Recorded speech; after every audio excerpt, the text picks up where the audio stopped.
Hello guys, for today's video, magpapakilala muna kami siya pala si Francesca M. Bartolata. At ako naman si Alia Arzamalga.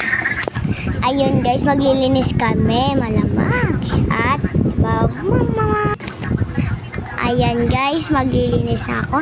Nagwawalis na pala ako dyan. Tara, samahan niyo ko.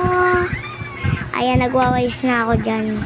Guys, maigi na winawasan ko ng mabuti kasi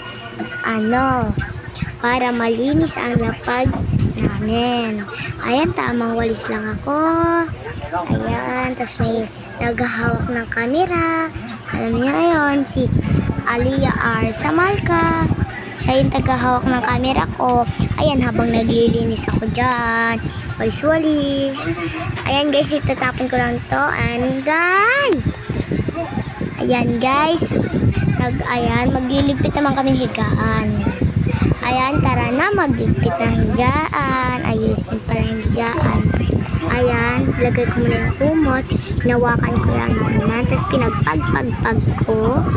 Ayan. Tapos ayan, niligpit ko na. Niligpit ko na. Tapos ayan, yung kumot dyan ko lang nilagay. Natamaan pa nga dyan eh. Tapos ayan, naayos ko lang yung sapin ng ama. Kasi dyan kami mahihiga mamaya-maya. Ayan, dito na pala magtatapos yung mini vlog namin. Hanggang dito.